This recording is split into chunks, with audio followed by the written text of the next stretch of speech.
ओ, तो आ गए पढ़ने के लिए? मुझे तो पता ही नहीं था। चलो तब पढ़ना शुरू करते हैं महाकाल के आशीर्वाद से। कल ही महाशिवरात्रि था। हैप्पी महाशिवरात्रि। वैसे ये वीडियो को मैं कल ही अपलोड करने वाला था, लेकिन जब मैं उसमें वॉइस ओवर कर रहा था ना, तो आसपास में पूरा भजन कीर्तन चल रहा था, अपलोड नहीं कर पाया। चलो कोई बात नहीं, आज हम लोग इसको अपलोड करेंगे। महाकाल को भोला बाबा भी बोला जाता है। जानते हो क्यों बोला जाता है? यार मैं पहले ही बता देना चाहता हूँ कि कोई नहीं सोचेगा कि मैं इनका मजाक उड़ा रहा हूँ। बस इनका एक हैबिट है, उसको मैं बता रहा हूँ। कोई भी इसको अगर तपस्या करके खुश कर देना तो ये पूरा खुश हो जाते हैं। एक बार को दानव महाकाल का तपस्या करके उसको खुश कर लिए। महाकाल प्रकट हुई और फिर उससे आशीर्वाद मांगे कि मैं जिसके सर पे हाथ रखूँ वो भस्म हो जाए। अब उसको तथास्तु बोल दिए। तो वो दानव अपना आशीर्वाद का प्रैक्टिकल देखना चाहता था कि प्रैक्टिकल करके देखूं कि भस्म होता है कि नहीं। वो महाकाल के सर पे हाथ रखने के लिए जा रहा था। अरे यार, महाकाल तो भगवान है, उसको भगवान समझो। वो तो केमिस्ट्री का प्रयोगशाला बना दिया भगवान को, उस पर प्रैक्टिकल ही करने के लिए जा रहे हैं। तो यार महाकाल थोड़ा सा सोच समझ के आशीर्वाद देना चाहिए था, बिना सोचे आशीर्वाद दे देते हैं, इसलिए इनको भोला बाबा बोला जाता है। तो आज एक चैप्टर का नाम पढ़ने वाले हैं, भोली। होना तो चाहिए था भोला, लेकिन पता नहीं चैप्टर वालों को गलती है कि क्या गलती है। मैंने इंटरनेट पे बहुत ही रिसर्च किया, फिर बाद में पता चला कि इस चैप्टर का नाम भोली ही है। पता नहीं इसके राइटर के अब्बास क्या सोच के इसका नाम भोली रखे। चलो देखते हैं। ये पूरा कहानी एगो बच्ची पे बेस्ड है जिसका नाम है सुलेखा, लेकिन इसके करतूत के कारण इसका नाम भोली पड़ जाता है। लोग सबको इसको भोली भोली कहने लगते हैं। भोली का मतलब होता है सिंपलटन। सिंपलटन नहीं समझ रहे हो? अरे बेवकूफ़।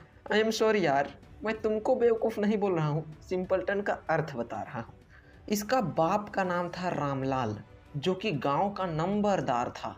नंबरदार उस आदमी को कहते हैं जो गांव के जितना भी टैक्स उक्स होता है उसको लेता है।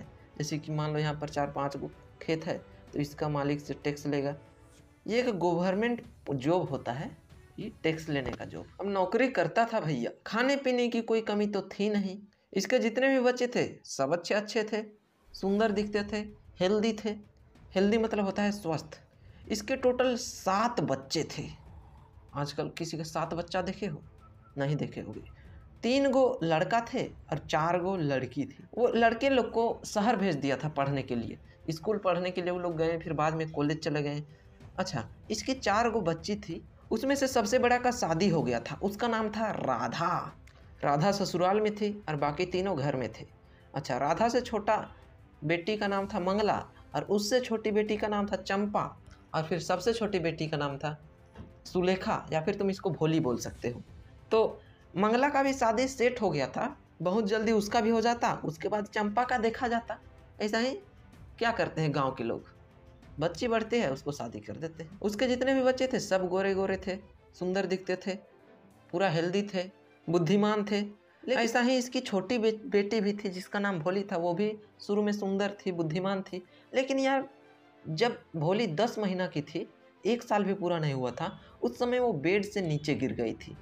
इसके कारण इसका दिमाग का कुछ पार्ट डैमेज हो गया था। अब यार 10 साल का बच्चा बेड से गिरेगा, समझ रहे हो? हम लोग गिरते हैं कितना जोर से लगता है, वो छोटा सा बच्चा सोच सकते हो कितना जोर से लगा था होगा। उसका दिमाग का कुछ पार्ट डैमेज हो गया था, इसलिए वो भोली हो गई थी, सिंपलटन हो गई थी। तो कारण तुम्हें समझ में आ गया वो बेवकूफ़ जैसा क्यों थी? क्योंकि यार वो उसका एक्सीडेंट हो गया था 10 महीना में। जब वो 2 साल की हुई तो इसके पूरे शरीर में स्मॉल पॉक्स का अटैक हो गया। किसके शरीर में? भोली के शरीर में। स्मॉल पॉक्स नहीं जानते हो? चेचक नाम सुने हो? हाँ, तो चेचक में बड़ा बड़ा फुंसी होता है, ये स्मॉल पॉक्स में थोड़ा छोटा छोटा फुंसी होता है।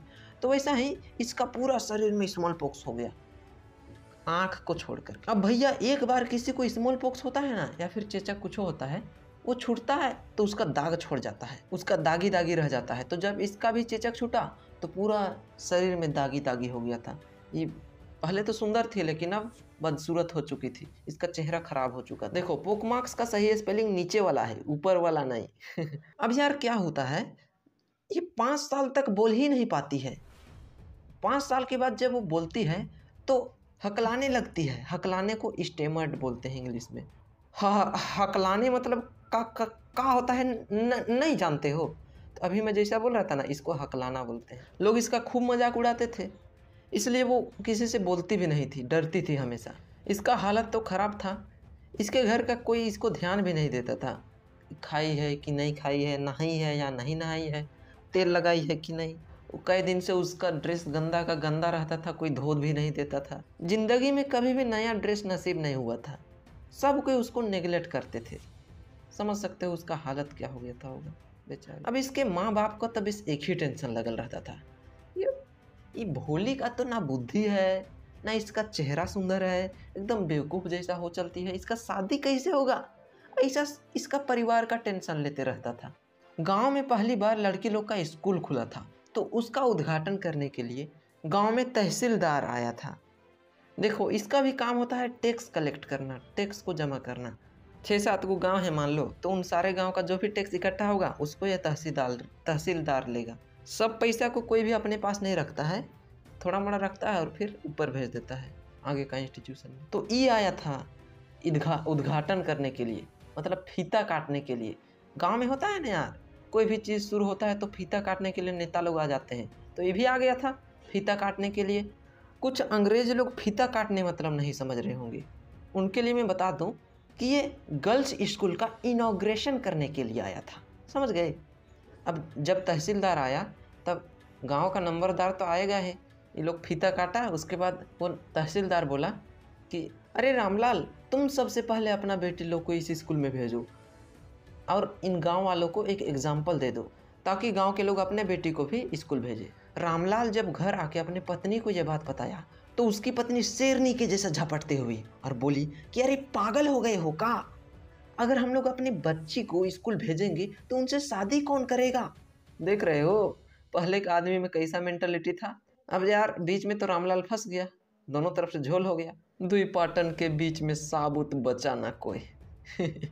जब उसकी पत्नी ने अपने पति का ये हालत देखी तो फिर उसने बोला कि चलो कोई बात नहीं, इसका मैं तुम्हें एक उपाय बताता हूँ। घर में एगो लड़की है भोली, उसको स्कूल भेज दो, बाकी तो मैं किसी को भेजने नहीं दूंगी। इससे तुम्हारा तहसीलदार साहब का भी इज्जत हो जाएगा, और फिर वैसे भी भोली का तो शादी होने का चांस भी बहुत कम है, कौन उससे शादी करेगा। ना बुद्धि है ना सुंदर चेहरा है, का देख के आदमी लोग उसको शादी करेगा। इसको भेज देते हैं, टीचर लोग अपना टेंशन लेवत रहेगा। अब प्लान के हिसाब से रामलाल अपनी बच्ची भोली को लेकर के स्कूल जाने लगा। बोलने लगा कि चलो अब मैं तुमको स्कूल लेके जाता हूँ। भोली डर गई, कहे कि यार उस समय उसको पता ही नहीं था स्कूल क्या चीज़ होता है। वो डर गई कि कहाँ लेके जा रहा है, हमको घर से बाहर निकाल देगा का। उसके बाद उसने याद किया कि कुछ दिन पहले उसके घर से गाय को बेचा गया था और उस गाय को इसी प्रकार से लिया गया था। उस गाय का नाम था लक्ष्मी। तो वो सोचने लगी कि गाय को बेच दिया, अभी हमको भी बेचेगा का।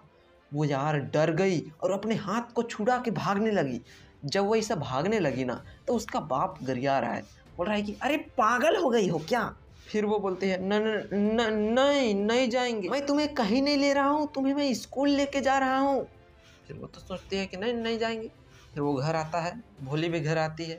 उसके बाद रामलाल अपनी पत्नी को बोलता है कि इसको अच्छे से नहला दो और इसको साफ सुथरा कपड़ा पहनाओ, इसको तेल उल भी लगा दो, तो फिर कोई देखेगा तो क्या बोलेगा, ये नंबरदार का बेटी है कह के इज्जत डुबा देगी। पहले कोई ख्याल नहीं रखता था वो नहाई नहीं नहाई, ड्रेस पहनी साफ है कि गंदा है।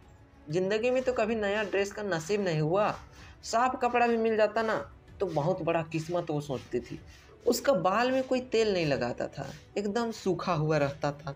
लेकिन स्कूल जाने के लिए इसको नहलाया गया, साफ सुथरा कपड़ा भी पहनाया गया और फिर तेल उल लगाया गया। ये कपड़ा अपनी बड़ी बहन चंपा का था। उसके बाद रामलाल उसको पकड़ के स्कूल लेने लगा। उस समय वो सोचती है यार हो सकता है घर से कुछ अच्छा जगह में ले जा रहा हो, इसलिए मुझे ऐसा नहलाया धोया जा रहा है कह के वो चली जाती है। जब वो वहाँ स्कूल पहुँचती है तो वो देखती है कि अपने ही उतना बड़ बहुत सारा बच्ची लोग वहाँ पर है, और वो सोचती है कि इतने सारी गर्ल्स में से कोई ना कोई तो मेरा दोस्त बनेगी ही बनेगी कह के वो खुश हो जाती है। भैया वो तो स्कूल पहुंच गई है, अब स्कूल में क्या होता है वो बच्चा लोग उसका मजाक उड़ाते थे कि क्या करते थे क्या होगा, ये तो हम लोग जानेंगे नेक्स्ट पार्ट में। चलो बाय। सोचे हैं 3 पार्ट में ख़त्म कर देंगे, क्या होता है।